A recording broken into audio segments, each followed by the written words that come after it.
देखेंगे fraction. Fraction के बारे में कुछ सवाल। Find the fraction equivalent of 35/42 having. मतलब एक ऐसा फ्रैक्शन हमें तैयार करना है जो 35/42 के बराबर हो और उसमें हैविंग मतलब क्या क्या चीज़ें हों।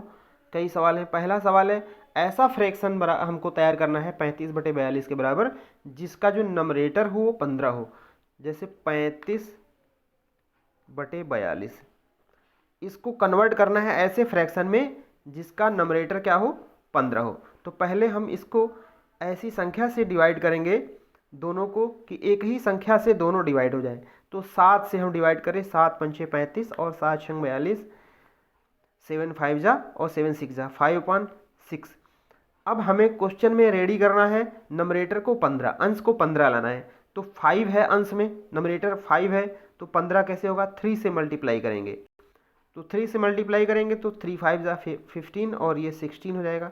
तो 15/16 जो है 3 6 जा 18 हो जाएगा। 15/18 हमारी वह संख्या है, ठीक है, जो कि 35/42 के बराबर है।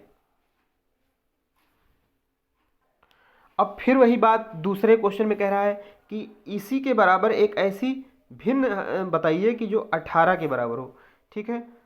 तो डिनोमिनेटर 18 हो। तो डिनोमिनेटर में देखिए काटने पे क्या आया था 6 आया था। तो 6 को जो है यही आंसर इसका भी हो जाएगा। दूसरे में कह रहा है कि डिनोमिनेटर जिसका 18 हो, तो ऑलरेडी डिनोमिनेटर 18 आ चुका है। तो दूसरे का भी जो आंसर है वो 15/18 ही होगा और पहले का भी आंसर जो है 15/18 होगा। और तीसरे क्वेश्चन में कह रहा है डिनोमिनेटर 30 होना चाहिए। तो इसको हम ऑलरेडी कट कर चुके हैं 35/42 को 5/6। तो 5/6 को हम किससे मल्टीप्लाई करें, डिनोमिनेटर 30 होना चाहिए। तो डिनोमिनेटर हमारा 6 है, हर जो है 6 है, तो ये 30 होना चाहिए। तो 5 से मल्टीप्लाई करेंगे। तो ऊपर नीचे हमेशा एक ही संख्या से मल्टीप्लाई करते हैं। तो 5 5 जा 25 और 6 जा 30।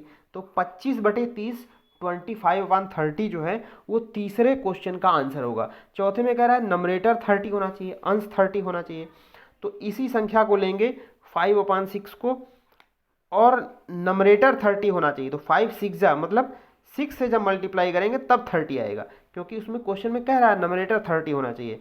तो अंश और हर में 6 से मल्टीप्लाई करेंगे, नंबरेटर और डिनोमिनेटर में मल्टीप्लाई 6 से करेंगे। 6 5 जा 30 और 6 6 जा 36, 30/36 30/36 जो फ्रैक्शन है वो इसके बराबर भी है और ये कंडीशन भी है उसमें।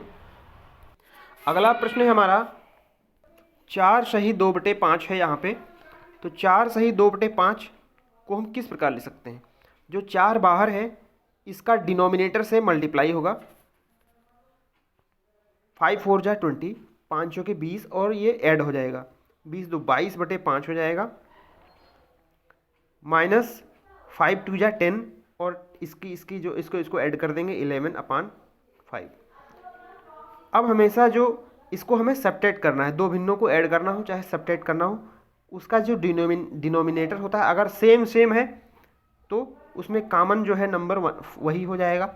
अलग अलग है तो उसका अलग कंडीशन है, ठीक है। अगर सेम सेम है तो ऊपर भी सेम सेम जो है हम उतार लेंगे और हम सब्ट्रैक्ट कर देंगे, 7 आएगा। 7/5, 5 के 20 2 22/5, 5 दूना 10 11/5, ठीक है। 22 माइनस सॉरी ये 11 है, तो 22 में 11 गया 11, 11/5 11/5 आपका आंसर होगा।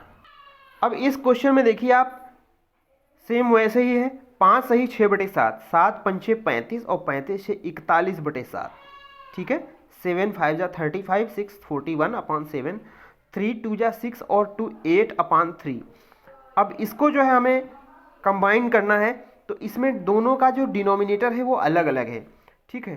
तो इसमें आप दो तरह इसको कर सकते हैं, दोनों की मल्टीप्लाई करके भी लिख सकते हैं, 7 या 21 और इसकी मल्टीप्लाई कर दीजिए, 3 1 जा 3, 3 4 जा 12 और इसकी 8 7 जा 56। अब इसमें से आप इसको सब्ट्रैक्ट कर सकते हैं। 13 में 6 गया 7, यहाँ 11 में 5 गया 6, 67/21 जो है आपका आंसर हो गया। अगला हम देखते हैं फ्रैक्शन 4 सही 3/4, 4:3/4, 4 चौके 16 और 3 19/4 हो गया। 6 दूना 12 1, 13/6 हो गया। अब जस्ट पिछला हमने बताया था आपको कि डिनोमिनेटर अलग अलग हो तो मल्टीप्लाई भी कर सकते हैं उसका एलसीएम लेने के लिए, या एक और तरीका है मल्टीप्लाई अगर करेंगे तो काफ़ी कैलकुलेशन बड़ी भी हो सकती है, संख्या बड़ी है तो मल्टीप्लाई ज़्यादा करना पड़ेगा। एक और मेथड भी समझ लीजिए, ठीक है। एक तो इस तरह कर सकते हैं, 4 और 6 को गुणा करके 24 लिख सकते हैं और इसकी क्रॉस मल्टीप्लाई करके यहाँ, इसकी क्रॉस मल्टीप्लाई करके यहाँ, फिर सब्ट्रैक्ट कर लीजिए।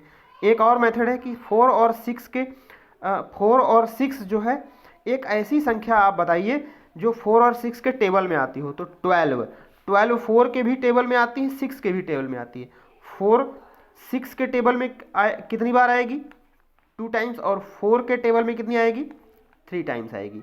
तो जो ये 2 है आप 2 की इससे मल्टीप्लाई कर दीजिए 38, और जो 3 आया 3 की इससे मल्टीप्लाई कर दीजिए 39, ठीक है। अपान नीचे कितना लिखेंगे? ये 12 लिखेंगे, ठीक है। 1 मिनट, हाँ 4 3 जा 12, तो पहले वाले को 4 3 जा 12, तो 3 की मल्टीप्लाई 19 से होगी, ठीक है। 19 या 57 उल्टा हो गया। और 6 दूना 12, तो 2 की मल्टीप्लाई इससे होगी 26, ठीक है, उल्टा हो गया था। अब इसमें आप 7 में 6 गया 1, 5 में 2 गया 3, 31/12 जो है आपका आंसर हो गया। अब यहाँ पे 3 फ्रैक्शन दिए हुए हैं, तीनों को ऐड करना है। तो आप देख रहे हैं कि तीनों का जो डिनोमिनेटर है वो अलग अलग है। अब हमें इनको कंबाइंड करना है तो इसका नंबरेटर और डिनोमिनेटर सिंगल होना चाहिए। तो 3 4 2 का जो कॉमन है एलसीएम होगा वो हम क्या लिखेंगे?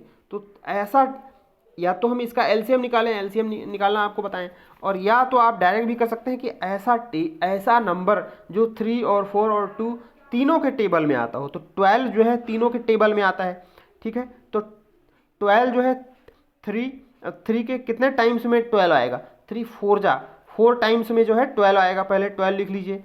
3 4 12 कितने टाइम्स गया? 4 टाइम्स। और 4 टाइम्स की मल्टीप्लाई 2 से कर दीजिए, 4 2 8। अब 12 को 4 से डिवाइड करें या 4 का टेबल पढ़ें, कितने टाइम्स आ रहा है? 3 टाइम्स 12 आ रहा है, तो 3 और इस 3 की मल्टीप्लाई करते हैं 9। 2 6 या 12, 6 की 1 से मल्टीप्लाई करते हैं 6। अब 8 9 17 और 6 23/12 जो है आपका आंसर हो गया, ठीक है। आप इसको एलसीएम लगा के भी कर सकते हैं। इसका जैसे यहाँ हमने डायरेक्ट टेबल ले लिया, 12 आया, एलसीएम भी कर सकते हैं। 3 4 2 का एलसीएम भी ले सकते हैं। 2 से कैंसिल करें, 3 नहीं आएगा 2 के टेबल में, 2 2 जा 4, 2 1 जा, ठीक है। फिर 2 से 3 नहीं आया, 2 1 जा 2, और एक को ऐसे ही, फिर 3 से 3 1 जा, सब 1 1 बचे। अब इन तीनों की मल्टीप्लाई 2 दूना 4 3 12 जो है आपका एलसीएम हो गया। ये एलसीएम लेने का तरीका है। अब यहाँ पे आपके सामने 3 फ्रैक्शन है जिसको हमें ऐड करना है। तो अब तीनों का डिनोमिनेटर 4 और 16 और 8 है। ऐसी संख्या फाइंड करें जो तीनों के टेबल में आती हो। तो आप, अगर आपका टेबल मजबूत है तो आप तुरंत ढूंढ सकते हैं, या तो आप एलसीएम निकालें। तो 48 जो है वो तीनों के टेबल में आएगा, ठीक है। 48 तीनों के टेबल में आएगा। आप निकाल भी सकते हैं, एलसीएम भी निकाल सकते हैं। 4 को लिखते हैं, 16 को लिखते हैं और 8 को लिखते हैं। अब इसको डिवाइड करें ऐसी संख्या से कि जो है कोई 2 संख्या डिवाइड हो जाए, तीनों एक साथ डिवाइड हो जाए तो और अच्छी बात है, ठीक है। तो इसको हम 2 से डिवाइड करें, 2 2 जा 4, 2 8 जा 16 और 2 4 जा 8। तो जो टाइम्स है वो हम यहाँ लिखते हैं। फिर 2 से करें, 2 1 जा 2, 2 4 जा 8, 2 2 जा 4। फिर से 2 करें, 2 1 2 2 जा 4, 2 1 जा। अब ये 2 2 जा 4, 2 जा 8, 2 ये 16 आ गया, सॉरी मैं 48 बोल रहा था, तो बहुत बड़ी संख्या हो गई थी। तो 16 जो है इन तीनों के टेबल में आएगा और एलसीएम निकाल के कितना आया? 16 आया। अब इस 16 को इस 4 से डिवाइड करेंगे, 4 4 जा 16, तो कितना आया? 4 टाइम्स गया। उस 4 टाइम्स की इस 3 से मल्टीप्लाई करेंगे, 12 आ जाएगा। 16 को 16 से डिवाइड करेंगे, 1 टाइम जाएगा, 1 की इस 7 से मल्टीप्लाई करेंगे, 7 आएगा। और 16 को 8 से डिवाइड करेंगे या 8 का टेबल पढ़ेंगे तो 2 टाइम्स जाएगा, उस 2 की 5 से मल्टीप्लाई करेंगे तो 10 आ जाएगा। 12 7 19 10 29/16 जो है आपका आंसर आ गया। आपके सामने फिर से 3 संख्याएं हैं, 3 फ्रैक्शन हैं। तो इसमें आप क्या कर सकते हैं? 7 और 5 को ऐड कर सकते हैं। कितना हो गया? 12, क्योंकि जो 5 है वो पूर्णांक है, इंटीजर है।